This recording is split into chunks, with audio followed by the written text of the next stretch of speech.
Bueno, en principio acabamos ya con esta charla. Vosotros no, igual no os hacéis a la idea, pero llevamos 3 días aquí dándole vueltas al fútbol de una manera muy loca. O sea, estamos ya en un nivel que igual necesitamos no volver a ver un balón en 2 años. No, pero bueno, hemos analizado el fútbol pues desde el punto de vista de las similitudes que tiene con la música, con el arte, con el cine, que vinieron Galder y Carlos Marañón. Ha estado también tenemos el hijo de Montalbán con David Carabén, el mismo que ha decidido el 125 aniversario para hablar cómo ellos heredaron en casa esta cosa loca de la pasión por el fútbol, que de eso también vosotros habláis mucho, tú sobre todo Enrique, ¿no? De cómo se lo transmites a tus hijos y demás. Vinieron ayer Rubén Venturera y Miguel Ángel Lara para hablar del periodismo de hemeroteca y biblioteca para recuperar como que el origen de toda esta locura por el fútbol de principios del siglo y todo esto. Y luego estuvieron también la charla más emparentada con vosotros, fue la de Luis García Montero y Miguel Pardeza, que hablaron de este viaje de ida y vuelta en la literatura y el fútbol, que sirvió para desmontar muchos mitos alrededor de los futbolistas y todo esto fue muy, muy interesante. Entonces, cuando diseñamos el curso íbamos a acabar con vosotros porque me parece que tenéis una gran virtud, que es no tomaros el fútbol demasiado en serio y, sin embargo, hacer cosas muy serias con ello. Pero bueno, no clausuraremos con vosotros, sino que se clausurará con algo más oficial todavía, porque bueno, el Cádiz Club de Fútbol pues, le ha interesado lo que estábamos contando aquí y ha querido participar y nos parece bien que ellos lo hagan. Y esto es a las 12:30, entonces, bueno, son las 11:15, charlamos un rato, luego cualquier inquietud que tengáis, pues la comentamos. Y de cara afuera, os presento a nuestros dos invitados de ahora, Enrique Ballester y Javier Aznar, ambos periodistas. Os decía que han pasado periodistas por aquí, pero para hablar como expertos de otras cosas. En vuestro caso, me parece muy interesante que habléis de la profesión, ¿no? Y de cómo contribuye el periodismo o el columnismo o el peculiar periodismo que nos ha tocado vivir a nuestra generación para contar el fútbol y cómo lo vivimos y cómo hemos pasado de ser aficionados a gente que cuenta su afición.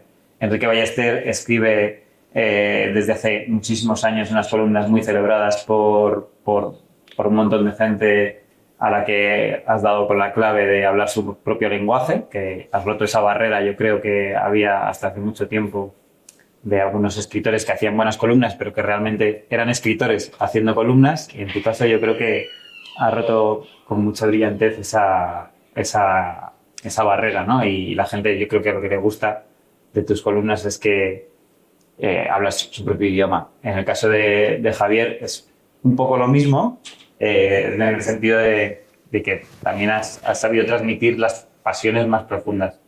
Y los dos creo que tenéis un estilo que habla de muchas de las cosas que hemos hablado, que está construyendo algo en España de lo que hemos hablado estos días también, ¿no? Que es porque hay una tradición en Inglaterra, en Argentina, sin prejuicios, para celebrar el fútbol como parte como algo más que cuenta la vida. Y esto no era tan común leerlo en columnas en España. Y yo creo que gracias a vosotros, entre otras personas, pues la gente empezaba a entender que el fútbol sirve como metáfora de la vida para hablar de cualquier otra cosa. Bueno, pues me parece un privilegio que estéis aquí porque sois muy buenos representantes también de esta nueva manera de entender el periodismo, ¿no? Que hemos hablado estos días. De que ayer me decía Enrique una cosa muy interesante, que si queréis podemos empezar por ahí, que sois de una generación de periodistas o escritores o columnistas que ha empezado a ser columnista antes que escritor de breves. Sí. Y esto no es tan común. Sí, empezamos por el final nosotros, que es un poco curioso, ¿no? En mi caso, en un periódico hay que hacer un montón de cosas tediosas que no le gustan a nadie o que pueden ser más aburridas o que pueden lucir menos, ¿no? Como editar breves o ajustar notas de prensa o noticias de agencia. Todo eso hay que hacerlo. Hay unos cuantos marrones también que hay que hacer, ¿no? Ir a ruedas de prensa que nadie quiere ir, o hacer guardias, hacer cierres. Eso me ha tocado hacerlo, todo el mundo pasa por ahí, pero lo mío fue a posteriori, ¿no? Ahí me engañaron con el caramelo primero, ¿no?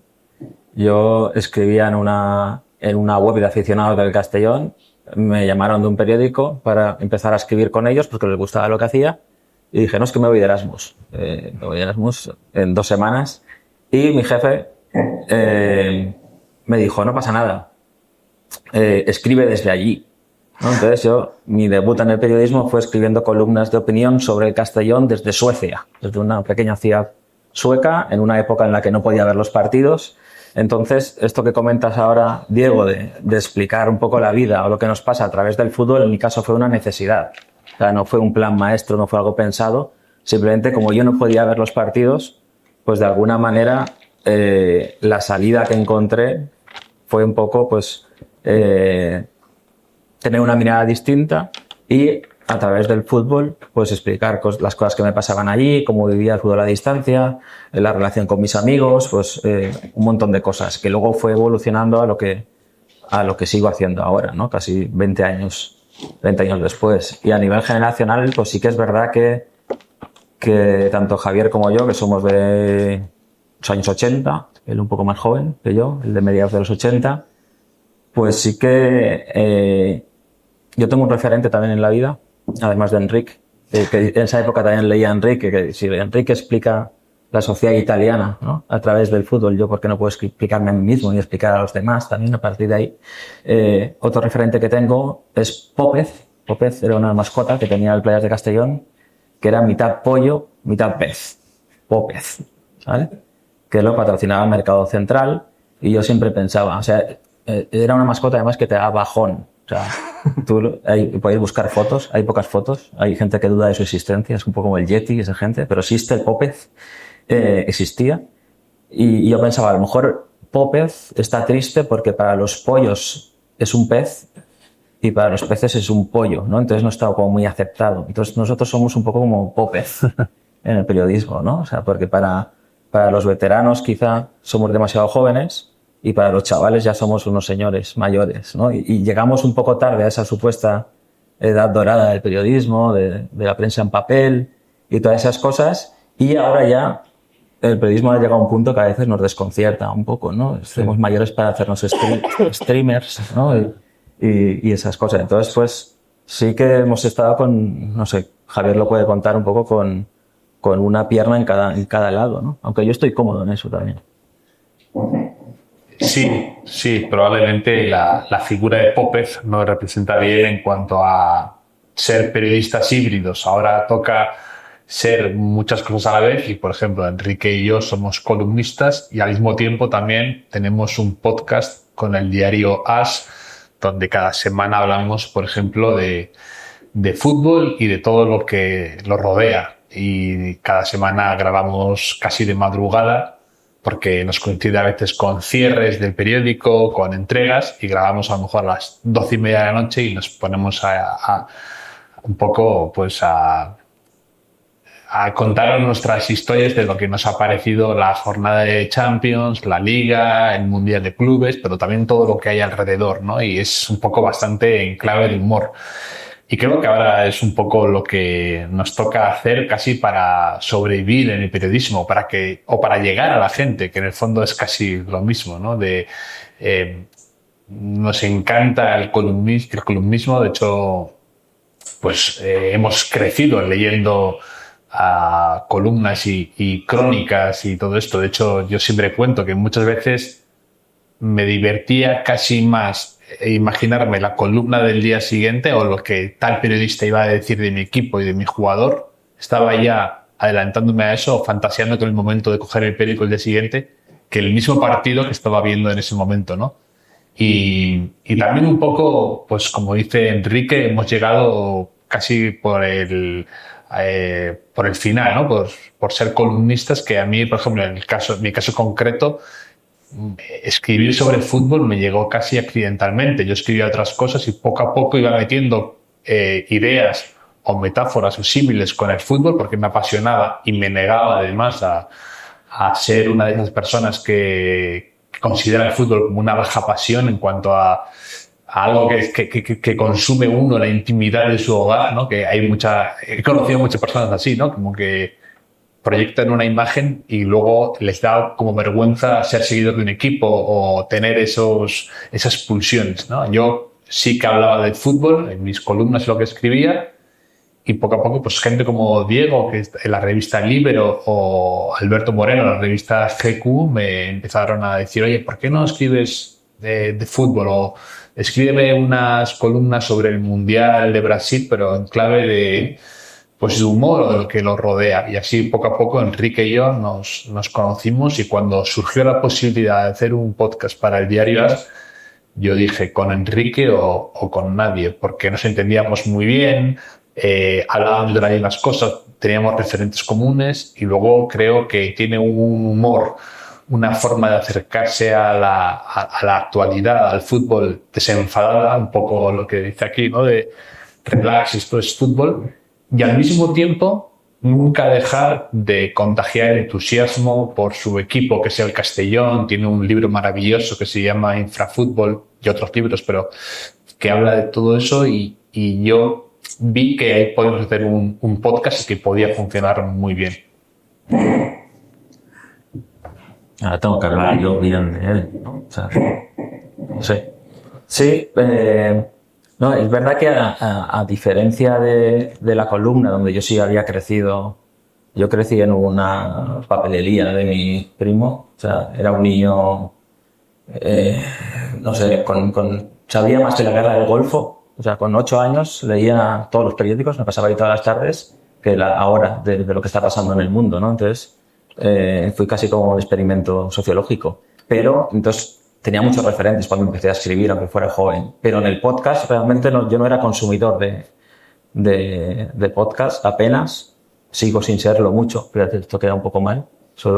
Él tiene otro podcast, el podcast bueno, lo llamamos, es el de Hotel Jorge Juan en Vanity Fair, y luego tiene esto. Entonces, para mí era también el referente en el podcast, ¿no? Entonces lo teníamos muy claro que tenía que ser, por lo menos en mi caso, que tenía que ser con Javier. Recuerdo una reunión que salieron muchos nombres y él estaba ahí un poco tal, y yo dije, Javier, ¿no? Sí, ¿qué vamos a buscar en otra persona si va a ser esa persona? Que además hay un punto generacional de que hemos crecido con los mismos referentes de musicales o, iba a decir cinéfilos, pero él ha visto todas las películas y no he visto casi ninguna. Pero que sí que hay un punto ahí generacional que creo que es importante, ¿no?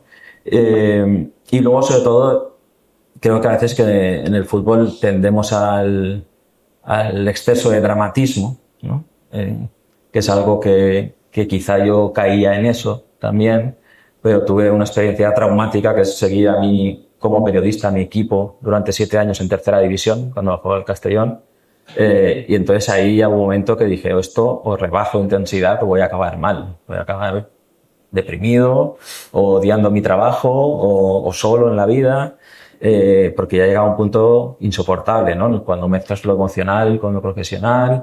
Entonces, también casi por intuición, fue casi un mecanismo de defensa. Es decir, bueno, tranquilidad, solo es fútbol.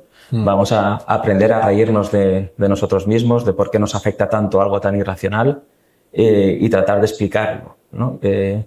Y eso creo que se refleja en las columnas, se refleja en el podcast, y es algo que también que viene de lejos, ¿no? O sea, que realmente no hemos inventado nada. Esto ya Chesterton decía que lo contrario de lo divertido, ¿no? No es lo aburrido. No sé, lo que decía Chesterton es que una cosa divertida puede ser seria, ¿no? O sea, quiere decir que a veces parece que solo lo aburrido puede ser serio, puedes decir cosas importantes aburriendo al personal, que no es el punto. Y también desde Julio Camba a Enric, pasando por muchos, creo que tienen algo en común, que es que dándole mucha importancia al texto, pero se quitan importancia a sí mismos. Eso también creo que es importante, ¿no? Que a mí me aburren mucho quizá había una serie, o existe una serie de columnistas que escriben como desde un púlpito, ¿no? Y que te dicen lo que hay que pensar, ¿no? Nosotros eso huimos un poco, y creo que luego de una manera podemos hablar también, yo creo que la comunidad que creas te lo agradece, ¿no? Si tú generas contenido desde el conflicto continuo, desde la toxicidad, al final vas a tener una comunidad de seguidores tóxica y que te va, a la mínima, te va a tirar al cuello, ¿no? Pues tú poco a poco vas construyendo esa comunidad un poco de una manera más relajada, más sana, pues luego tendrás ese feedback también, ¿no? Ahí, sí, bueno, mira, precisamente de este término que utilizabas, ¿no? Yo creo que de comunidad es algo que me da pie a sacaros un tema, y es que realmente sí que creo que, aunque todas las generaciones vienen de algo, la vuestra sí que se caracteriza porque desde el primer momento habéis escrito para una web casi, ¿no? O sea, quiero decir, no habéis tenido esta relación con los lectores del periódico ni algo así, o el periodismo local, que se habla aquí mucho. Entonces, sabéis que para la generación anterior a la vuestra, las redes sociales son casi el enemigo, ¿no? El lugar que lo ha destrozado todo y demás, pero vosotros habéis vivido con mucha naturalidad el hecho de que vuestros textos se comenten a las horas de estar publicados y os habéis apoyado en las redes sociales para contar vuestro trabajo. O sea, ¿de qué manera, qué visión tenéis de cómo ha afectado las redes sociales al columnismo? Pero tú ¿Y yo? Sí. Sí, yo prácticamente. Es verdad que los primeros años quizá no había redes sociales, ¿no? O no eran tan activas, pero sí que existían, por ejemplo, los foros de internet donde los aficionados comentaban lo que. Los blogs, ¿no? Sí, los blogs también, los comentarios de los blogs. Y es verdad que quizá lo hemos sabido llevar con más naturalidad que no. Pero también tiene un punto peligroso de pensar que es la única verdad las redes sociales, ¿no? Porque luego te das cuenta, vas a presentar libros por ahí o conoces gente que hay un montón de lectores silenciosos o de oyentes silenciosos que no están todo el día comentando ahí, ¿no? Que tienen quizá una relación más superficial con lo que haces. Y luego yo he apreciado que desde la existencia de las redes sociales es muy fácil saber qué quiere leer la gente o qué quiere escuchar la gente, ¿no? Entonces también a veces mantienes como una batalla interna de decir, no voy a caer en esto, o sea, que no me afecte porque encima, que es otro tema, ¿no? Que ahora en los medios de comunicación se mide todo, es como en el fútbol, ¿no? Hay un big data de cada mañana te envían las métricas de tus artículos de el tiempo de permanencia, el número de visitas, lo comparan con el último mes, con las últimas 2 semanas.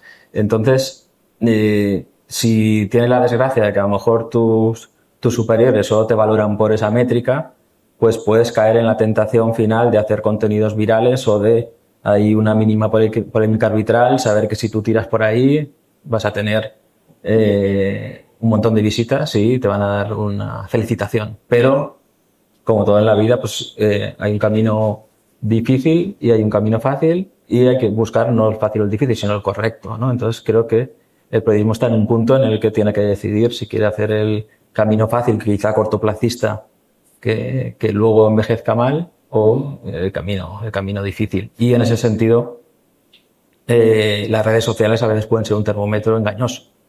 Hay que tener cuidado. Sí, respecto a las redes sociales, el otro día leía una frase que estaba buscando ahora, que no sé si era de Sor Juana de la Cruz, que decía que la encontré y me hizo mucha gracia y me hizo pensar en redes sociales, que cuando que nunca estuvo ni cerca de conocer ese mundo, ¿no? Pero hablaba decía, ¿qué culpa tiene el cuchillo de que puede servir para cortar el pan entre amigos y para matar a tu hermano, ¿no? Pues con las redes sociales me hace pensar un poco lo mismo, ¿no? Que a veces a mí nos ha venido fenomenal para descubrir a gente, para hacer tu vida más ancha, ¿no? Y también al mismo tiempo, de algún paradójico modo, consigue hacértelo a veces minúsculo, ¿no? La burbuja esta que llaman, ¿no? El echo chamber ¿no? De estar continuamente escuchando gente que te dice el algoritmo que es afín a ti, a tus intereses, y al final acabas yendo a algo tan grande a algo microscópico, ¿no? Entonces, sí que creo en esta especie de tengo esta relación muy, pues como antes decíamos, ¿no? Esta especie de cosa híbrida de saber que puedo usar las redes sociales y que me han venido muy bien para que me lea gente que de vez en cuando me escribe de lugares insospechados que de otra manera nunca habríamos logrado llegar ni Enrique ni yo, y al mismo tiempo también lo a veces enfermizo que puede ser, o cómo te puedes convertir sin darte cuenta en una marioneta para un poco, como decía Ryan Enrique, ¿no? Masturbar al aficionado de tu equipo y decirle las cosas, masajear sus zonas erógenas para que recibir el aplauso fácil, ¿no? Eso es peligrosísimo y todos lo hemos visto, tenido cerca o comprobado, y hemos visto cómo periodistas que nos encantaban o columnistas se convertían en una cosa irreconocible precisamente por el peligro de las redes sociales. Entonces sí que es un mundo pues que hay que tener cuidado y recordar esa frase del cuchillo, ¿no? Que puede ser para algo muy bueno y para compartir y crecer, o para hacerte daño, ¿no? Igual mejor ese. No sé. Sí, no, pero quiero decir que una cosa muy positiva, o sea, creo que del tiempo que nos ha tocado vivir, Javier sí que vive en Madrid, trabaja desde Madrid, pero yo no me he movido de Castellón, ¿no? Y antiguamente, a lo mejor para trabajar en determinados lugares donde yo he trabajado, ¿no? O para escribir para Movistar, para el día después, o para una revista de Madrid o en una radio de Barcelona, tenías que irte allí. O sea, yo gracias a las redes sociales en parte, pues un porcentaje muy alto, pues me han leído desde fuera de Castellón. Yo escribía columnas para un periódico muy pequeño de Castellón, que en aquel momento ni siquiera era el periódico más grande de Castellón, o sea, imagínate. Pero mis columnas se viralizaban porque yo las compartía en Twitter o donde fuera y se movían un montón, y eso me ha permitido a mí algo que cuando yo entré en un periódico me llamó muchísimo la atención, sección deportes, todos estaban o divorciados, o separados, o alcoholizados, o todo junto. O sea, yo dije, uff. Y yo de alguna manera era algo que me preocupaba, pero yo he podido, al poder quedarme en Castellón y trabajar a distancia, que esto es distinto, tener hijos, tener una familia, tener una vida más cómoda en una ciudad pequeña, que es algo que y luego conocer y luego poder de manera paralela desarrollar una carrera en mi ciudad con mi equipo, que es algo que imagino que aquí también puede pasar, ¿no? Entonces creo que bien utilizadas también es una herramienta que te puede ayudar mucho. Bueno, yo creo que además vosotros rompéis el mito de que las redes sociales ha hecho que las generaciones no lean y demás, porque vuestro producto habitual es un texto de lectura tradicional, ¿no? O sea, que lo cual demuestra que un buen texto es compatible con los formatos cortos de las redes sociales. Yo a mí me he acordado de una anécdota de redes sociales, más o menos, con vosotros, que es cuando conocí a Javier, que yo tuve un texto que se viralizó a lo bestia, que fue aquel de Coentrao, que ahora te pediré que recuerdes aquella historia. Y pues bueno, yo como editor de revista dije, joder, ese es el tipo de texto que me gustaría hacer en Libero, ¿no? Y entonces me acuerdo que, no sé cómo fue, en ese camino en el que yo vi ese texto ya estaba en el proceso de intentar que Javier escribiera en la revista. De hecho, habíamos quedado para ver si yo le seducía para escribir. Escribió este texto y le dije a Óscar, que era mi compañero para hacer la revista, oye, tenemos que fichar a El Guardián, porque Javier firmaba con un seudónimo que era @El Guardián entre el centeno, ¿no? Y te contacté por redes sociales o algo así y te dije, oye, me ha encantado tu texto, me encantaría que escribieras el libro, tal y cual. Me dijiste, tío, soy Javier, no, yo soy El Guardián y hemos quedado el martes a tomar un café para escribir en tu revista. Sí. ¿Cómo fue aquello de Coentrao y qué supuso para ti?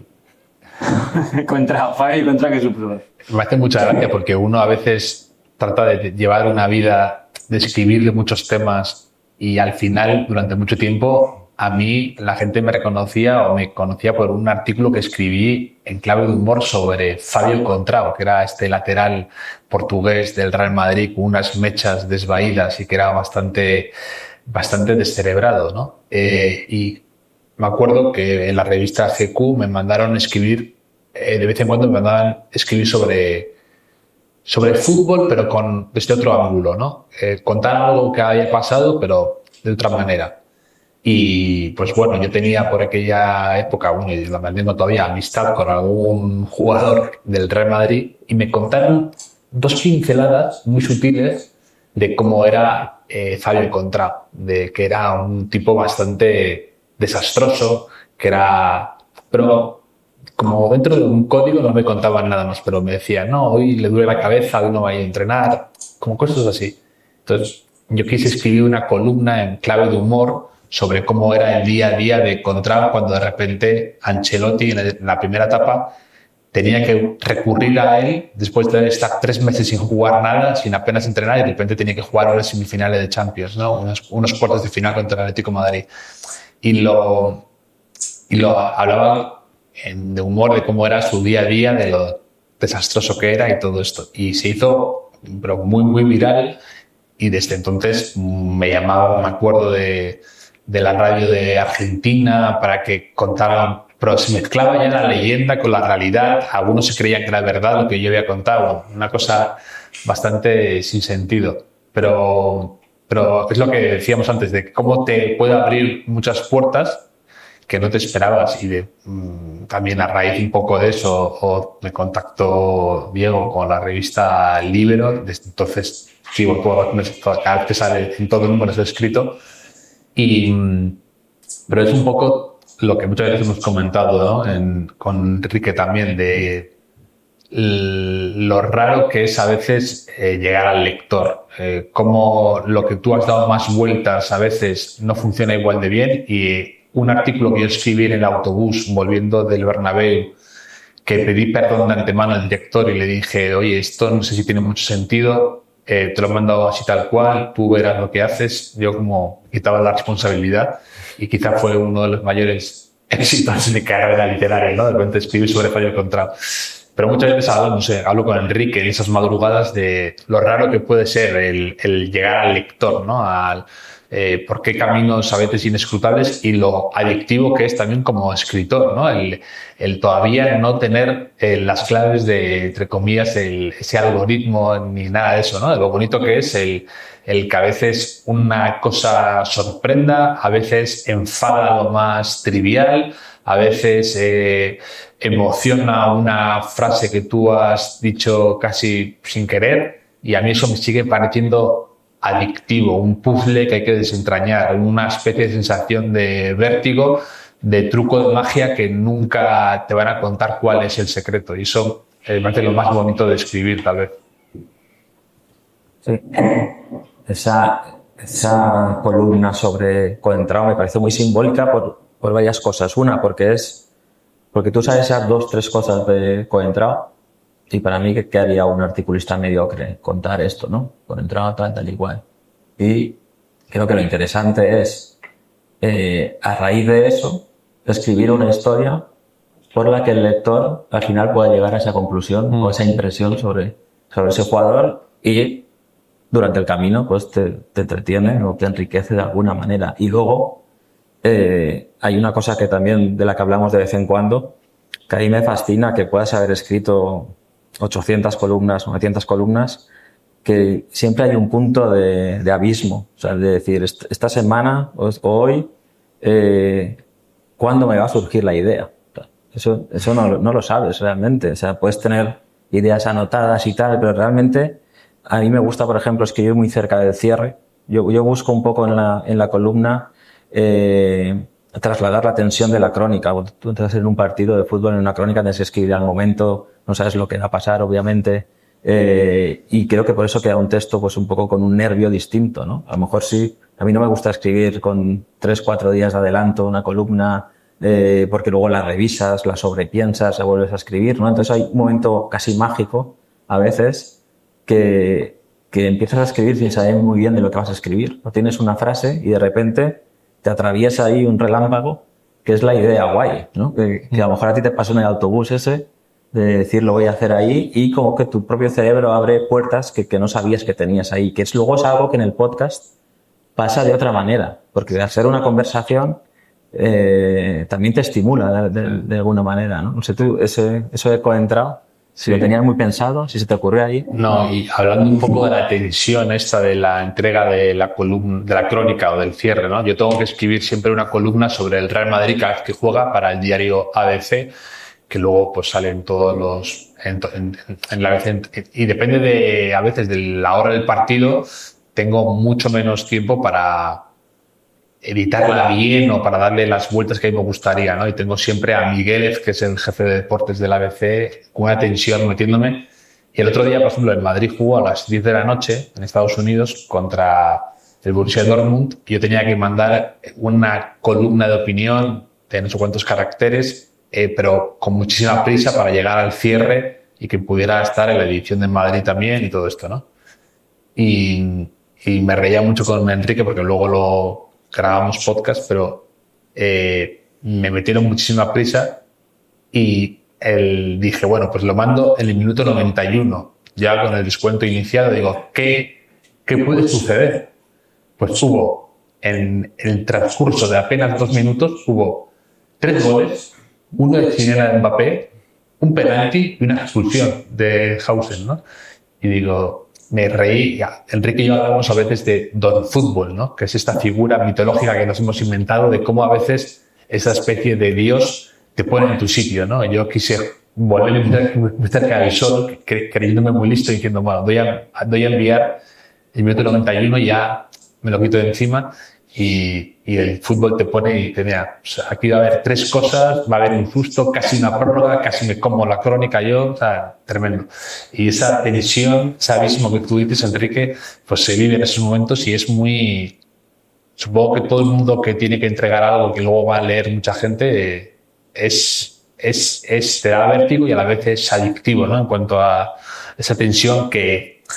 La necesidad de que se te ocurra algo ingenioso o algo original, algo desde un punto de vista o un ángulo distinto en muy poco tiempo. Y luego ocurre, ¿no? Que a veces la tensión agudiza el ingenio. Sí, sí. Hombre, eso igual lo hablasteis con Marañón el otro día, ¿no?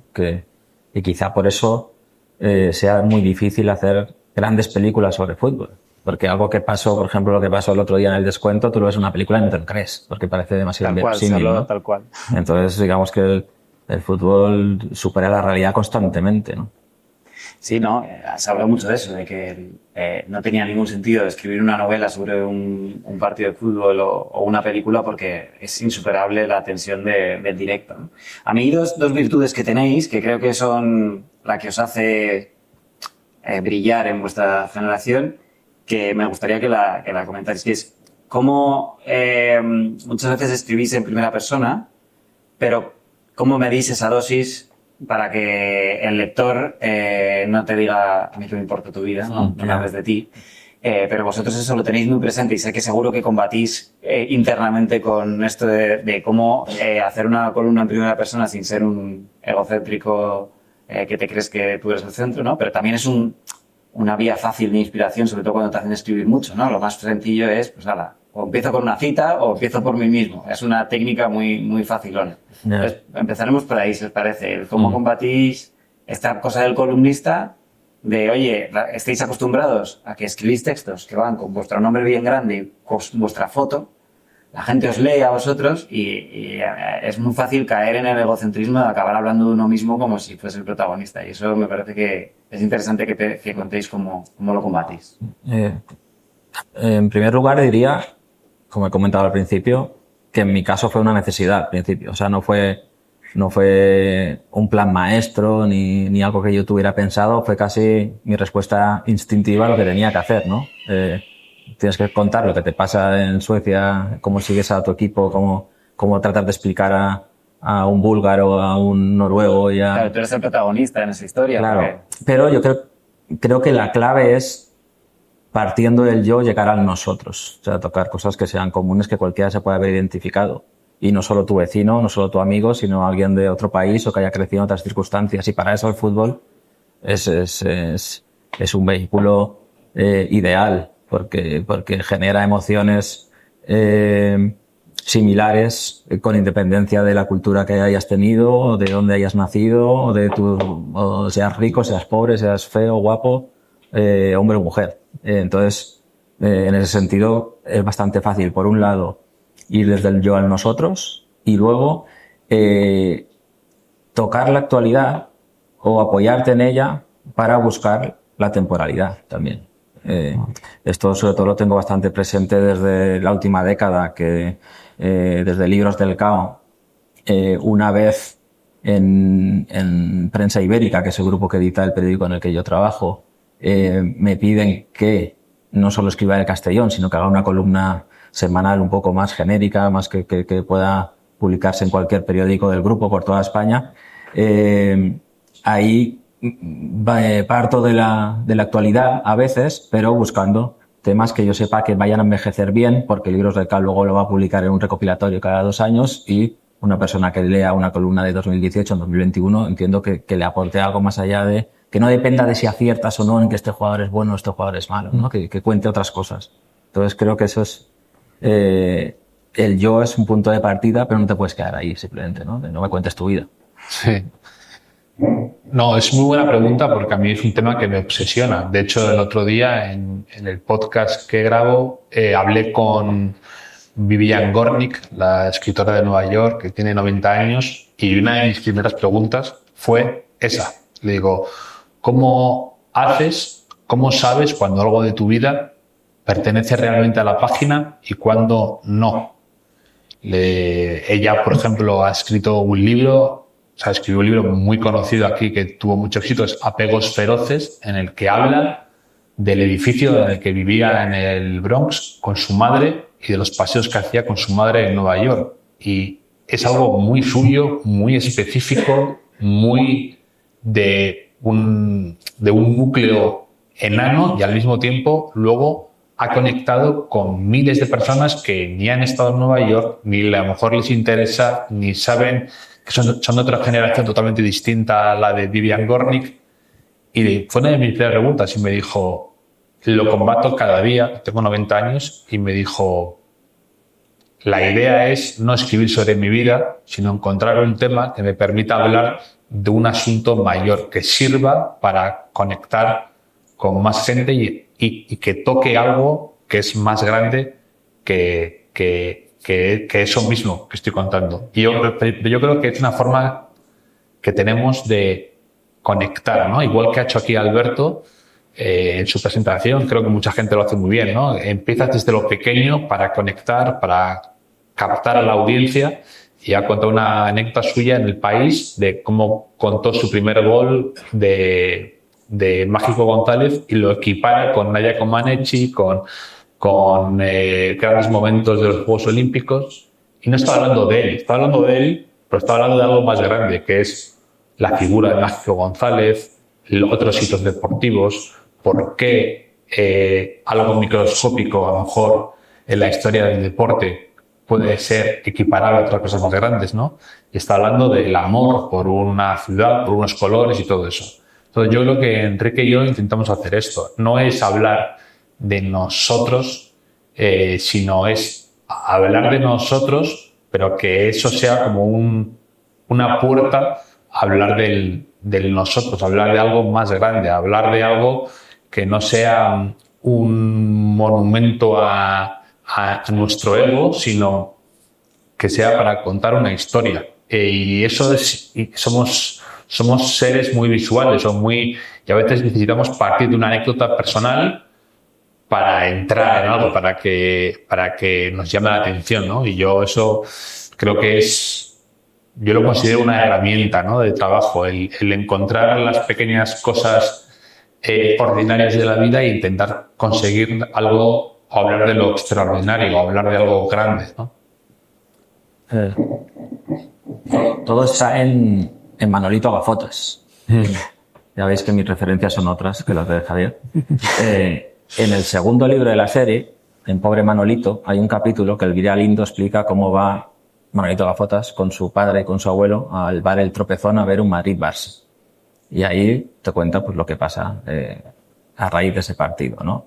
Pero no te está contando realmente lo de Manolito. Te está hablando de fútbol y nostalgia, te está hablando de fútbol y familia, te está hablando de fútbol e infancia, de fútbol y machismo, de fútbol y costumbrismo, de un montón de cosas, ¿no? Entonces, el tema es ese, ¿no? O sea, aunque escribas en primera persona, aunque sea una primera persona falsa, como la de Elvira Lindo y Manolito, pues llegar a cosas que sean al final universales, ¿no? Y otros temas. Y insisto, yo creo que quizá no se había aprovechado eso en el fútbol, no sé por qué aquí en España de alguna manera, en Argentina quizá más, o no lo sé, pero es que me parece como hay pocas cosas en la sociedad española que sean tan transversales como el fútbol, ¿no? Y que tanta gente se pueda identificar contigo a raíz de hablar del fútbol. O sea, la pregunta no es por qué lo hacéis, sino por qué no se hacían antes, ¿no? Que respondan otros. No sé.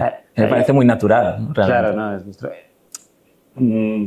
Y ahí voy a incluirlo en un universo como que también hacemos nosotros, Javier, igual que hablar de películas o de música o de referencias culturales o de la televisión, pues el fútbol está en esa esfera desde hace muchas décadas, ¿no? Está en la cultura pop. Es decir que, claro, habitualmente, igual históricamente, el texto de columna que acompañaba en un periódico en el fútbol era un análisis del experto, ¿no? Entonces ahí voy a mi siguiente argumento que creo que os define bien, que es, vosotros creéis que sabéis de fútbol. ¿Y qué creéis que opina la gente, ¿no? ¿Y qué importancia tiene saber de fútbol para saber escribir sobre fútbol y la vida? Eso es un proceso. Yo al principio... ¿Qué es saber de fútbol? Es que he llegado a un punto que me da igual tener razón. O sea, que eso creo que me ha liberado mucho como columnista, como periodista, que decir, no tengo demasiadas cosas que hacer en la vida como para querer tener razón o discutir con alguien. Eso era una gran victoria cuando salía de noche con un amigo, ¿no? Que a lo mejor yo podía decir, pues Xavi igual no es para tanto, ¿no? Fábregas es mejor que Xavi. Estabas 4 horas discutiendo. ¿Para qué? O sea, para al final decir, si me da igual lo que pienses al respecto, ¿no? Entonces, no lo sé. Creo que una virtud de la columna es que cabe todo. O sea, y puede haber todo tipo de columnas. O sea, no todo el mundo tiene que hacer la columna quizá que nosotros hacemos. Hay columnas más analíticas, hay columnas más históricas incluso. Es verdad que sí que yo de pequeño leía, como he dicho, mucho y te imaginabas a lo mejor a los columnistas como unos señores, no sé, nosotros nos escribimos desde la habitación del Palace, como Julio Camba, ¿no? O ya yendo más atrás, ¿no? Por ejemplo, a Julio Camba te lo imaginas ahí muy elegante, bien vestido, un poco, bueno, Javier sí, un poco sí. Ahí casi con un bombín y un bastón escribiendo, y a lo mejor si escribo en mi casa, en pijama, ahí, con mis hijos subiendo por el sofá, tirado viendo un Osasuna Getafe a las 2 de la tarde, que hemos aportado la falta de glamour, ¿no? Hemos desprestigiado un poco estéticamente el concepto, no sé tú. Tú sí que eres el último romántico, ¿no? El último que escribe en máquina de escribir desde la azotea del hotel. Sí, como Garci. Me gustaría mandar mis crónicas del Mundial de Estados Unidos desde el hotel Algonquin, ¿no? Desde tomándome un martini, ¿no? No, pero sí que, por ejemplo, pero creo que sí, por ejemplo, Enríquez sabe mucho del fútbol. Lo que pasa es que no quiere sentar cátedra. Enrique, yo hablo mucho con él en el podcast y sabe, no cae en filias y fobias absurdas, no es maniqueo con sus argumentos, entiende lo que es los mecanismos de un entrenador, ha jugado al fútbol y también, entonces bueno, él entiende mucho y sabe de fútbol. Luego tiene esta batalla con destronar a Xavi como el mejor jugador de la historia del fútbol, en la que quiere morir en esa colina, es su obsesión, y reivindicar a Cés Fábregas. Entonces dice como que le da igual tener razón, pero ayer cenando me lo volvió a decir. Ahí tu raspe. Y sí, y tiene sus pequeños guerras que quiere ganar. Pero sí, yo creo que a veces lo que dice Enrique, ¿no? Tener razón o que te den la razón está sobrevalorado. Yo creo que hay muchas veces cuando a mí la gente me dice que está de acuerdo con lo que he dicho y me lo dicen como un elogio, no me lo tomo como tal, porque es como lo del reloj averiado que da bien la hora 2 veces al día, ¿no?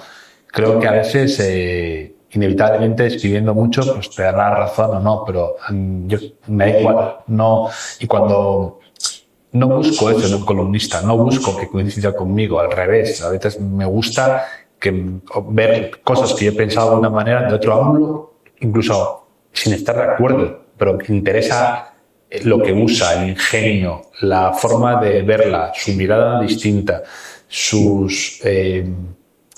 cómo te lo cuenta, cómo te lo explica. Y tener o no razón o saber o no, creo que más que saber de fútbol es importante saber contar una cosa o al menos tener eso, ¿no? El creerte que no es posición que te dé la razón.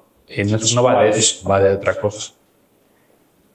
Oye, aprovechamos que estáis aquí para... creo que vivimos en un momento de incertidumbre en el que la prensa no tiene tan claro lo que ofrece, ¿no? Y vosotros escribís en periódicos donde igual hay un texto vuestro muy interesante rodeado de blogs y noticias de no sé sabe de dónde sobre el bikini de supervivientes. Sí. No sé qué.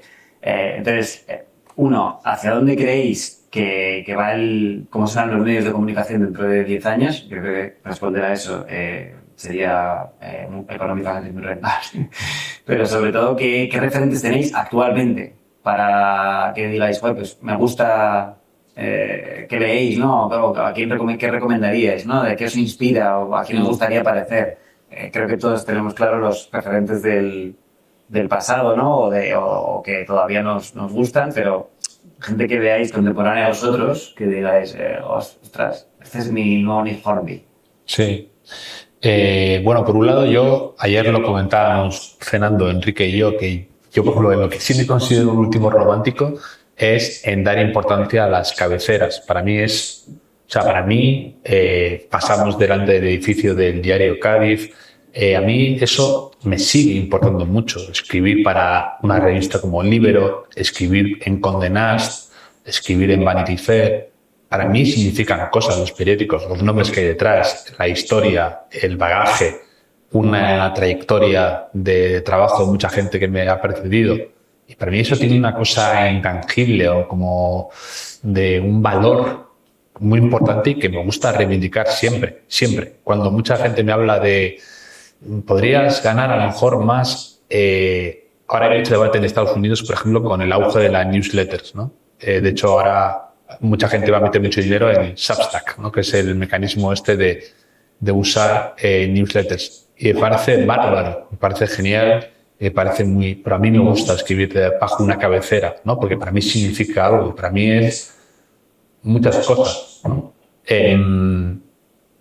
Y entonces yo intento que los periódicos o que donde yo escribo sean viables. Y para mí es fundamental, porque eso es, pues esto ¿no? Lo de la fe en las instituciones, de algún modo. Y para mí los periódicos y las cabeceras lo son.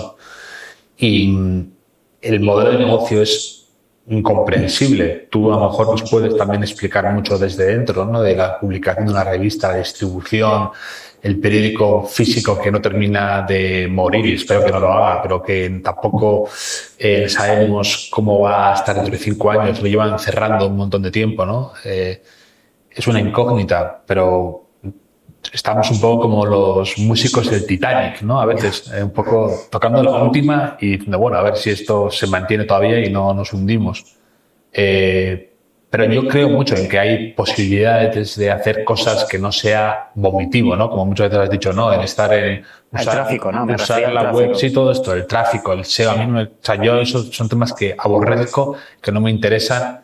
Un poco lo de que decía yo el carré, ¿no? Cuando a mí me mandan estadísticas del podcast y tal, manténgame informado, pero no demasiado informado. O sea, no quiero que me hagas un análisis de este invitado, entonces que me mandan unas cosas que son como de una precisión y dices, mira, yo no quiero saber si este tipo de invitado funciona mejor que este otro, entonces al final hay que invitar a más gente de este perfil, no. O sea, a mí eso es la muerte de la creatividad o de la espontaneidad, ¿no?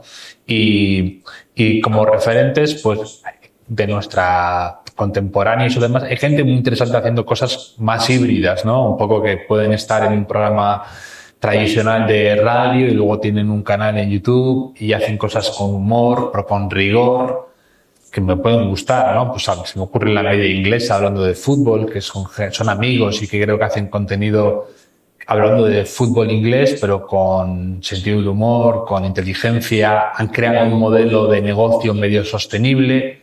No sé hasta qué punto tan sostenible, ¿no? Luego llegan cadenas de televisión y fichan a estos chicos que destacan un poco y que a veces pues les ves menos de esa manera que te gusta.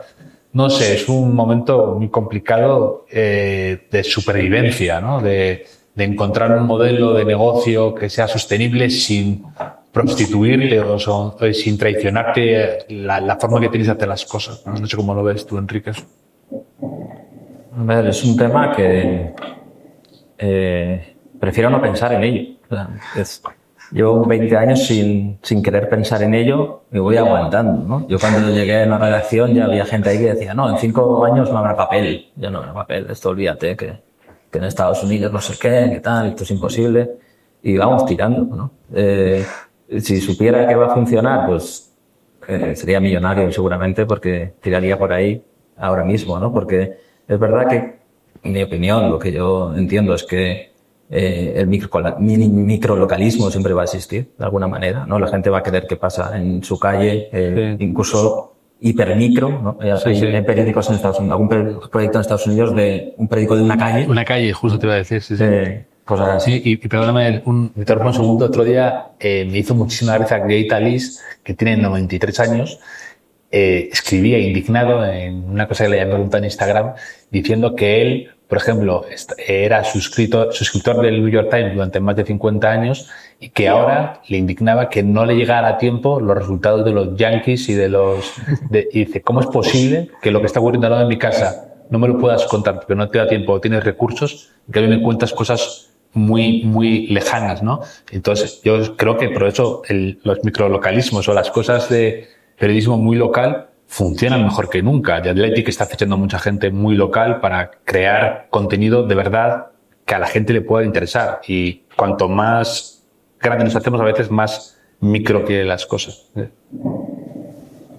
Sí, a ver, aquí podemos dar 1000 vueltas, pero el problema fundamental o la cuestión fundamental es el dinero.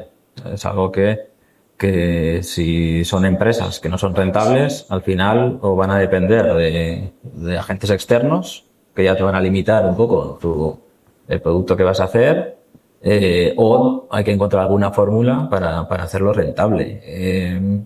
Creo que los periódicos se equivocaron en un momento dado por apostar por el todo gratis, porque creaste un hábito al consumidor al que ahora pues, le cuesta mucho pagar o en un número suficiente para que eso funcione. Entonces estamos en esa batalla. Aquí obviamente pues hablamos desde cierto privilegio, que hemos tenido suerte, que podemos trabajar en varios sitios a la vez o que hemos encontrado la fórmula para vivir de eso. Pero el oficio está mal, o sea, el oficio está mal, el oficio tiene unas condiciones de precariedad que para gente que trabaja en otros sectores, a veces hablas con ellos y serían insostenibles.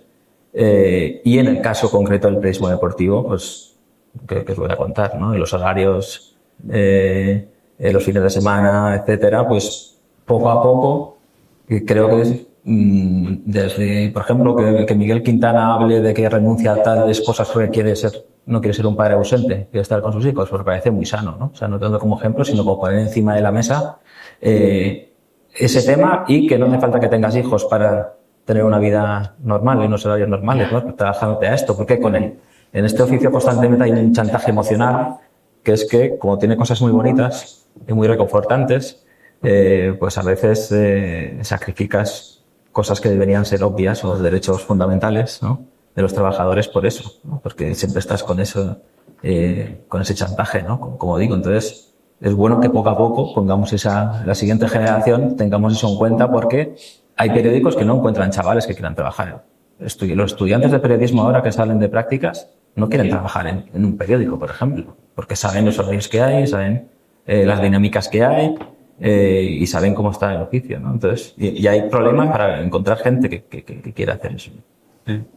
Yo, hablando de horarios raros, imposibles y de conciliación y todo esto con la vida familiar, una anécdota. Yo me casé hace 1 año y poco y el día de mi boda tuve que escribir una columna para la ABC de un Real Madrid-Osasuna, que ganó 4-1 el Madrid, y yo el día de mi boda me subí arriba a escribir una horita mientras la gente estaba debajo, estaba Enrique en la boda, y me fui una hora, escribí una columna viendo el iPad y el partido un poco viendo así rápido, y escribí una columna y lo hice encantado. Y me acuerdo cuando fuimos a ver el sitio de la boda, una vez me hicieron preguntas, pues, oye, ¿tenéis un sitio como apartado para escribir? Y la chica de la boda y mi mujer me miraron como, ¿qué preguntas, no? Y sí, es esa condena, dulce condena, ¿no?, que diría Rodríguez, pero a mí me encanta y yo ni dudé, ¿no? Yo quería seguir mandando la columna, quería tener compromiso, ¿no?, con el lector y conmigo mismo. Y yo creo que eso muchas veces lo hemos hablado con Enrique, ¿no?, el compromiso, el no fallar, el intentar siempre cumplir con la columna, con el podcast. Es muy fácil, a veces ocurre, ¿no? Hay muchos proyectos que me encantan de gente que escribe o que hace podcast, que de repente se dan cuenta de que no pasa nada cuando no mandas tu columna, ¿no? Y el mundo sigue funcionando y ahí descubres una cosa terrible, ¿no? Que dices, bueno, no pasa nada, nadie me ha dicho nada, nadie me ha hecho la bronca, ¿no? Y ya el proyecto empieza claramente a bajar, ¿no? Cuando pierdes el compromiso con los lectores, los suscriptores, contigo mismo. Y en eso Enrique y yo muchas veces lo hemos hablado, ¿no?, de ese compromiso casi sagrado, ¿no?, de intentar no fallar, caiga quien caiga, porque no están las cosas para fallar, por desgracia, porque si te mueves un poco o no estás o no cumples o tienes un día que no te salen las cosas, la confianza en ti es como un jugador que un día dice que no está de todo bien, pues de repente el entrenador le ve otros ojos, ¿no? Pues esto es igual, hay que estar ahí. Sí, yo igual que creo que a un futbolista ves de verdad cómo es cuando termina la novedad, ¿no? A Gonzalo García Torres Hayward. Hayward. ¿No sabéis que es familia lejana de Rita Hayward, Gonzalo García? Lo veremos de verdad cuando termine esta euforia inicial, ¿no? Entonces hay algo que dice Lillo, que estoy un poco de acuerdo con él, que dice que una cosa es ser entrenador y otra cosa es estar de entrenador, que podemos extrapolar, una cosa es jugar a fútbol y otra cosa es ser futbolista. Pues una cosa es escribir columnas y otra es ser columnista, ¿no? Y creo que ese Rubicón lo cruzas cuando termina la novedad, ¿no? Al principio a todo el mundo le hace mucha ilusión, ¿no? Pues ahí la foto en el periódico, el nombre, el primer día lo compras, ¿no? Sus 4 ideas que ya tenías y tal, la suerte. Y claro, lo que tienes que decir al mundo de entrada, pues lo dices durante 2 meses, pero luego hay días que igual no te apetece, hay días que estarás cansado, hay días que llueve, hay días que yo lo llevo muy mal, la lluvia, no puedo, soy muy sensible. Pero tienes ese compromiso, ¿no? O sea, tienes ese compromiso y yo he aprendido a convertir ese momento de la columna, que ha pasado diferentes etapas, diferentes días. Ahora mismo los viernes por la mañana dejo a los niños en el cole, vuelvo a casa y hasta la 1:30 que habla el entrenador en la rueda de prensa tengo ese mi momento sagrado. Me preparo un café, me pongo ahí mi mejor batil, me pongo ahí con el ordenador y intento disfrutar ese momento, ¿no? Parece que es como un regalo de la profesión poder mantener ese momento casi sagrado de hablar contigo mismo, que al final es eso, ¿no? Y sí, luego, claro, es muy importante, claro, esa gente que es que obviamente el mundo sigue girando cuando no escribes columnas, ¿no? O sea, que el ego siempre hay que tenerlo bien atado, ¿no? O sea, no es tan importante, no pasa nada. O sea, igual que no pasa nada por perder un partido, ¿no? Pues, aunque sí que pasa, eso es más difícil. De hecho, en su boda, yo no me enteré lo de que te fuiste. Me gusta que han dicho cómo quedó el partido, ¿no? Porque igual no se acuerda de muchas cosas de su boda, pero del 4-1, que ayer me dijo, jugó Müller y tiró al arquero. O sea, yo igual no me acuerdo que estaba pendiente de un Castellón-Córdoba, en 2-3, también me acuerdo ese día, pero bueno. Sí, pero a mí yo tengo siempre presente un consejo que me dijo de forma casual, como a veces son los mejores consejos, ¿no? Que te lo dicen no con una frase que pide Marlon, ¿no? Sino te lo dicen en una conversación que te espera y se te queda contigo, ¿no? Y me lo dijo David Gistado, para mí otro referente que también ha publicado, al principio publicaba en Libero, me dijo, puedes tener una columna mala, puedes tener 2 columnas malas, pero nunca 3, ¿no? Como diciéndome, 3 seguidas, ¿no? Puedes tener un mal día, te duele la cabeza, lo que sea 2 o tal, pero tienes que saber que nunca puedes publicar 3 malas seguidas, ¿no? Yo lo he tenido siempre presente a la hora de exigirme o a la hora de tener ese compromiso, ¿no? A la hora de buscar esa idea, de ese ángulo, no perderlo de vista, eso de no bajar los brazos o pensar, bueno, me seguirán leyendo, ¿no? Sino todos podemos tener un día malo o un día incluso 2, pero 3 nunca. Bueno, tenemos que acabar en 15 minutos, entonces yo no quiero dejar pasar la oportunidad de que cualquier duda que tengáis, si alguno te... Sí. Mira, yo os quería preguntar, porque yo también hago podcast, entonces ya Enrique ha dicho que él no ha sido consumidor, no sé si ahora consume más, ya que está un poco en ello. Javier, con el hotel, quería saber si no sé el caso del hotel, porque ya has dicho que lo último de la lista viene de The As. Sí. No sé si el caso del hotel es más inicio tuyo y después te apoya Vanity, o empieza... Quería saber si hubierais llegado, en este momento de que habláis, de los horarios, de la conciliación familiar, hubiera llegado al podcast si no hubiera sido con un apoyo de un medio. Pues, brevemente, te cuento, en mi caso yo estaba muy obsesionado con los podcasts desde hace muchos años porque escuchaba a muchos americanos que hablaban precisamente de deporte, cosas relacionadas. Y yo era mi guerra, hablé con varias cabeceras, con GQ, y tenéis que hacer podcast, no pensando en mí, sino tenéis que hacer podcast, me encantaría di ideas de podcast a gente. Y siempre hay problemas, ¿no? Es que es muy caro, es que no sé qué, mucho lío, ¿no? Y de repente una marca de Ginebra, Seagrams, me dijo, oye, me gustaría hacer algo contigo. Habíamos pensado mejor incluso un podcast. Y yo dije, mira, pues es una idea que me obsesiona hace tiempo, vamos a hacerlo. Y yo ahí metí en la ecuación a Condé Nast, a Vanity Fair, también soy columnista. Y ahí me atreví un poco a hacerlo, ¿no? Que a veces yo había pensado como que lo hicieran otros y yo escucharlo y dije, como nadie lo va a hacer o todo el mundo pone dificultades o todo el mundo encuentra, como dicen en Argentina, un amigo de Argentina dice, nosotros los argentinos en vez de encontrar una solución para cada problema, buscamos un problema para cada solución, ¿no? Pues a veces me ocurría eso, ¿no? Siempre ponían problemas cuando es algo muy fácil de hacer, muy barato y que crea mucha comunidad y muchos hiperoyentes, como dicen, ¿no? Gente súper fiel, que nosotros, Enrique y yo lo probamos, lo conocemos de las...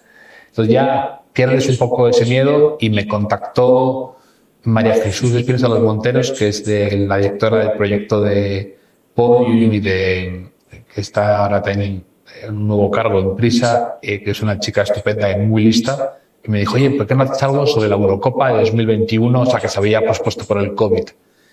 Y ya, habiendo perdido ese primer miedo y luego con el apoyo de una cabecera, que para mí siempre es importante, nos atrevimos, porque iba a ser muchos programas, horarios complicados, y sí que necesitamos un poco el apoyo de la distribución y todo esto. Pero creo que ahora hay un montón de podcasts interesantísimos, con una producción impecable, que para mí es clave, que tengan un sonido perfecto, porque si no, no te escuchan, y que la gente lo hace casi con lo de los auriculares estos unidos por un cable y dos yogures, ¿no? O sea, con pocas cosas llegas a mucha gente. Y yo creo que no hace falta ser una cabecera, en este caso, para hacer un contenido, incluso muchas veces llegas al final a la cabecera del otro modo, ¿no? Un contenido con rigor, que esté bien y tal. Ahora es como ha pasado con los podcasts, como lo del ketchup, ¿no? Que no sale y de repente a cholón, ¿no? A caño abierto. Pues ahora todo el mundo tenemos un podcast y a veces las cosas en España llegan así, ¿no? Como por acumulación, ¿no? En vez de progresivamente, de repente, ¡boom! Toda la vez del tiempo, en todas partes. Pero creo que hay proyectos de podcast que antes he citado, ¿no? La media inglesa o gente así, que hace cosas muy buenas, con un acabado, una técnica impecables, o gente de youtuber también, ¿no? Que para mí puede ser parecido al podcast, el formato, sin asociarse a nada, por libres y con una libertad también que es bastante envidiable, ¿no? ¿Cuánta ginebra hay que beber para que vayas siguiéramos y te diga? Para mí es una locura, ¿no? Sí, sí, sí. Era por agradecimiento. No, las cosas de las mejores cosas que me han pasado, que venga una marca de ginebra y me dice, mira, no solo te vamos a mandar cajas de ginebra a tu casa, sino que queremos que invites a gente que admiras a hablar contigo. Vino Enrique, ha estado gente interesantísima que admiro, con la que nunca pensé que pudiera hablar, Vivian Gornick el otro día, o gente fascinante que han tenido bien hablando de deportes, joder, que a mí me hace mucha ilusión poderme sentar con ellos y hablar. El otro día, mira, por ejemplo, antes ha citado lo de Iniel, Alberto, y justo me contó esa anécdota, ¿no? Un poco hablando y conectando con la anterior charla del mágico, ¿no? Que le dije, se cumplían 30 años de Iniel haciendo NBA, y le dije, ¿con qué persona del deporte te gustaría sentarte y charlar y conocer más, ¿no? De que has podido conocer previamente? Tú que has podido ver a Michael Jordan en directo, que has visto a Shaquille O'Neal y a Kobe Bryant, has visto a Tracy McGrady, has visto a Phil Jackson, a entrenadores inteligentísimos, estrategas, y me dijo, pues mira, te digo la verdad, a Mágico, ¿no? Mágico González. Y me quedé un poco desconcertado. Y dijo, mira, pues porque hice este documental que no se llegó a hacer, fui a El Salvador, me dijo un poco, vuelva usted mañana, ¿no? Como lo de Larra, y que le llegó a decir, no, pues cambia el billete a paso mañana, ¿no? Y mañana me voy contigo. No puedo no puedo cambiar en mi equipo de producción un billete del Salvador a Madrid, ¿no? Como si tal cosa. Y me dijo que luego le conoció otra vez y que se le quedaba con ganas de explorar más mi personalidad o desentrañar este personaje que ahora estaban hablando, ¿no? De él, de lo misterioso, de lo esquivo, y que me contara eso en mi casa, como quien está con un amigo, tranquilamente, viendo además cómo iba recordando, pensando con tiempo, ¿no? Para una charla buena, y que contara eso. Él, que ha visto tantas personas interesantes a tantas finales de la NBA y que se fuera una figura como la de Mágico, pues me pareció enternecedor, me pareció bonito, y me pareció algo que solo te lo puede dar una charla calmada, sin llegar ahí, solo te lo da sin la espada de Damocles del tiempo, ¿no? De hay que hacerlo en 50 minutos o sin corset, ¿no? Y yo creo que eso es lo bonito de un formato como el podcast. Yo no escucho mucho, básicamente porque no me da la vida, o sea, no sé, la gente hace trayectos más largos que yo, y una ciudad pequeña. Bueno, tengo 3 hijos, o sea, es o desatender a mi familia o escuchar podcast. Entonces, a veces sí que pongo en YouTube, es que no sé si se considera podcast, si también se hace en YouTube. Me suelo poner, cuando todo el mundo duerme ya, La Sotana, me río mucho con ellos, me parece gente muy inteligente, muy divertida, aunque sean del Barça. Saber y Empatar, que estuvo aquí Carlos Marañón, Antonio Pacheco, Miguel Gutiérrez. Al final son formatos contenidos con los que me veo un poco identificado, ¿no? De cómo se acercan al fútbol y a sus alrededores.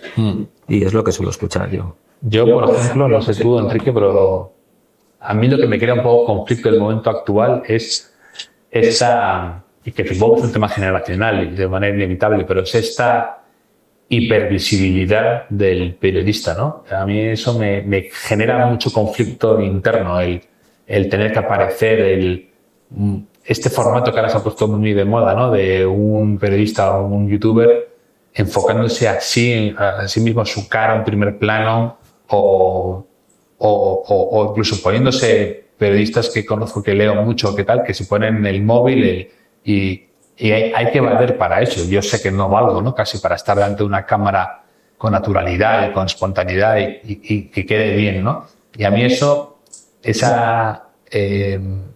como decía, esa hipervisibilidad me crea a veces un poco de conflicto, ¿no? El que haya que hacer ahora los podcasts con cámara, que es una batalla que tengo yo con el mío, ¿no? De que yo no quiero que haya cámaras, yo no quiero que haya, porque no creo que le haga falta, y y los tiempos te lo van pidiendo, ¿no? No hay que poner una cámara, y esa hipervisibilidad o tal es lo que me genera un cierto conflicto o debate interno o sensación de, pues ahora es lo que se lleva a esto y no sé si va... También esto es un poco, ¿no? Por ejemplo, ahora Spotify premia a los podcasts que son en vídeo, ¿no? Económicamente y también con el algoritmo.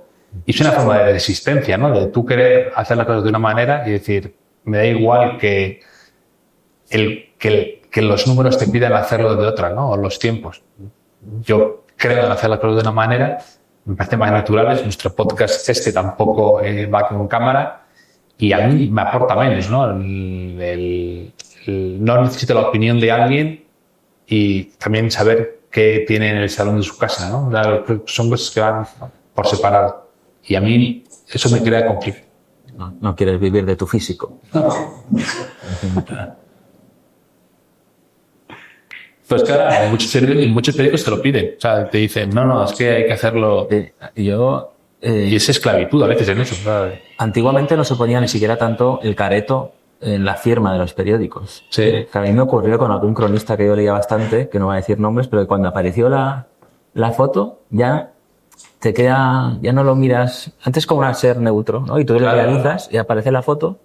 Por eso yo me resisto también mucho. Es curioso esto porque en Libero no os habéis dado cuenta, pero No había, lo hemos puesto ahora y creemos tan poco en eso que en este número se nos ha olvidado. Sí. Poneros la cara. Y es un redondito difuminado, ¿no? El que vea que hay... Es que va sobre Beckham y cualquiera comparado con Beckham. Claro, que... normal. No queríamos Ha sido en defensa propia. No queríamos empequeñecer a Beckham con nuestro físico. Voy a intentar poner en práctica todos estos socializados, a partir del yo hasta el nosotros. Entonces voy a empezar con una anécdota personal. Yo escribía en Babel, en una revista, y bueno, mi última crónica para mí fue la mejor y fue la que marcó que lo dejara. Aparte de, bueno, el caso es que escribí una crónica del Mundial de Clubes de San Lorenzo contra el Real Madrid desde la mirada de San Lorenzo. Y para mí fue una mejor crónica porque no me limité a una crónica al uso, sino que contaba el partido desde 6 personajes, que era el tipo del Pau, que era el anterior Pau, que era de San Lorenzo, a Viggo Mortensen, a personajes un poco de la cultura de San Lorenzo, y me echaron la bronca porque tardé como media hora más, una hora más en mandar. Y yo era como me estaba desgastando ahí escribiendo más de lo que me pedían y escribiendo algo que hacía por me gustaba, o sea, no era mi trabajo. Y cuando me echaron la bronca, me sentí tan dolido de decir, es que ni siquiera lo has leído, no has valorado si es una crónica especial y por eso te estoy dando más. Eso sería desde yo, ya lo pasa a nosotros, justo enlazando con lo que tú acabas de decir de Spotify, de que te premian por el vídeo y tú te niegas a eso. Os quería preguntar si alguna vez habéis tenido esas líneas rojas, si os arrepentís de algunas de ellas, de haber puesto la ética por delante del negocio, es decir, de lo laboral. Y bueno, esa es la pregunta. Después de acabar esta discusión. A ver, yo más que por cuestiones éticas, más por cuestiones que he priorizado quizá mi familia o cómo quiero vivir o dónde quiero vivir que lo otro. Luego, obviamente, también es una frase de Enric, ¿no? De cada mesa un Vietnam. Entonces trabajas en una redacción y ya tienes que lidiar con la realidad, ¿no? Y con los intereses económicos de tu empresa, que es la que te paga. Entonces siempre tienes que medir hasta dónde llega la resistencia y hasta dónde te compensa hacerlo, ¿no? Y luego en el caso de la crónica de San Lorenzo, que tú tienes esa motivación de hacer algo especial, ¿no? De hacer algo más allá de lo que estrictamente me piden. Hay un libro que editó Libros del Cava también, que se llama La banda que escribía torcido, que cuenta un poco la historia del nuevo periodismo y te explican cosas muy guays y reportajes muy chulos que hacían aquella gente. Y yo me acuerdo de hablar con mi jefe y decir, oye, podríamos hacer esto, podríamos hacer lo otro. Y me miraba así como un marciano, ¿no? ¿Me podrías liberar una semana de trabajo? O de periodismo participativo, ¿no? Y yo hago la pretemporada con un equipo de tercera y hago un diario. Me miraba así como diciendo, ¿de dónde viene, no? O sea, que a veces hay un baño de realidad también que hay que saber gestionar, ¿no? Y poco a poco puedes ir conquistando tus espacios de libertad, ¿no? Que es algo que también, pues, publicó también Libros del Cao, Mediterráneo Descapotable, que es una serie que hizo Íñigo Domínguez, que iba por toda la costa mediterránea, desde Girona hasta el sur, y cada día enviaba un texto, ¿no? Y yo propuse que me enviaran por las fiestas de todos los pueblos de la provincia de Castellón con una Vespa, y que iría yo buscándome la vida contando historias de ahí. Y me llevó el jefe al cuadrante que había de vacaciones ahí y me dijo, bueno, ¿a quién le quito las vacaciones para que tú te vayas con tu mutito ahí 3 semanas a hacer el pavo, ¿no? Entonces, muchas veces la realidad choca con lo que uno quiere hacer. Yo nunca, también va con el carácter de cada uno. Yo nunca he tenido, como han tenido otros periodistas que han dicho, yo me voy de un medio y me lo monto por mi cuenta y les ha ido bien. A algunos no les ha ido bien, ¿no? Yo he sido en ese sentido una persona un poco, como bien sabe Javier, ¿no? Un poco falta de, no sé cómo decirlo, de entusiasmo. O sea, me adapto a lo que hay. O sea, y he sabido un poco dónde estaba. O sea, no sé si es conformismo o realismo, no sé cómo decirlo. Pero bueno, quiero decir que también porque me casé joven, fui padre joven y ya cambia la cosa, ¿no? Es decir, ¿me tira al monte o no me tira al monte, ¿no? Y en el fondo mi único anhelo en el periodismo ha sido escribir las crónicas de mi equipo desde pequeño, ¿no? Entonces, mientras siga teniendo eso es que no quiero tener más tampoco. Ya. No, a mí, por ejemplo, el ejemplo que pones me parece muy buen ejemplo de cómo ahora funcionan las cosas, porque estamos más conectados que nunca y al mismo tiempo, de una forma paradójica, a veces absurda, hay menos comunicación. Y a veces ocurre eso, ¿no? Estas redacciones fantasmas en las que a lo mejor no hay nadie y hay personas, cada uno en su casa, y no pones en común temas, entonces ahí se crean un montón de malentendidos, ¿no? Y estás con más herramientas que nunca a tu disposición, con 5.000 herramientas y posibilidades, y a veces lo que necesitas es, como ha dicho Enrique ahora, que venga un jefe y te diga, mira, chico, ves el calendario este, mira, y pones cosas en común, y a veces eso es lo que de forma inevitable se ha perdido. A mí me han ocurrido cosas como la que tú dices, que a lo mejor no es culpa de nadie, sino que yo quiero hacer una cosa, que yo creo mucho en ella, pero tú tienes otros tiempos, o tienes otra cosa en la mente, pero que crees que me lo has contado, pero no me lo has contado, porque en el WhatsApp es todo como difuso, en el Slack, este turno o lo que sea. Y a veces estas cosas de hacer todo tan remoto, que tiene sus ventajas, también pues tienen muchísimos inconvenientes, como estos malentendidos, que yo creo que gran parte de los fracasos como humanidad que últimamente nos pasan es por problemas de comunicación. Problemas muy sencillos. Ahora hay una serie en HBO muy buena que habla, este tipo de Nathan Fiedler, que ha descubierto que hay un montón de casos de accidentes de avión por simples problemas de comunicación en cabina entre el piloto y el copiloto, que uno no quiere hacer caso a uno que considera de un rango inferior, aunque teóricamente tienen la misma condición cuando están en cabina en caso de emergencia, y el copiloto que no se atreve a decir algo, llevar la contraria, y ha habido un montón de casos de siniestros de aviones porque luego analizan en las cajas negras por problemas de comunicación, porque ya no sabemos hacerlo, porque estamos como cada uno en su burbuja y nos cuesta comunicarlo, ¿no? Esto que ahora la gente dice que va, o al vídeo este de Darío MH, ¿no? Que va como al mercado y no sabe hablar con el que le va a atender, ¿no? O que estamos llevando por teléfono a alguien es como obsceno ahora, ¿no? Pues son problemas de comunicación de unos nuevos tiempos que a veces ocurren en formato periodístico, ¿no? A la hora de hacer cosas de forma remota, a mí me ocurre esto, ¿no? Que hay jefes a los que nunca has visto, con los que nunca has tratado, gente que te llama solamente para una cosa, pero que no sabes qué te está pidiendo o no sabes lo que quiere, que ellos a lo mejor lo han hablado y creen que lo han hablado contigo, pero nunca sabes en común.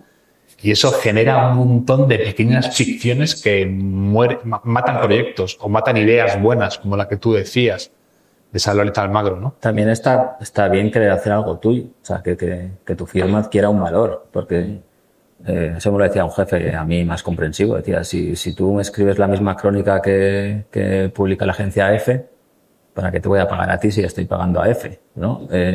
Que ahora la inteligencia artificial ya la está escribiendo, ¿no? Entonces, que al final más allá que los títulos académicos que tengas o no sé qué, lo que tiene valor es tu firma, ¿no? Y si tu firma dice algo, el lector, que es una manera de fidelizar también, ¿no? Y dar algo que sea exclusivo. Sí, ¿no? ¿Y qué quieres que te Aunque te equivoques por el camino, a ver. ¿Quieres que te cuente lo que ha pasado en el partido o quieres que te cuente algo distinto para alejarme de lo que ya todo el mundo ha sabido? Los tiempos cambian, ¿no? Ahora hay mucho debate, ¿no? Con las crónicas después de un partido y demás.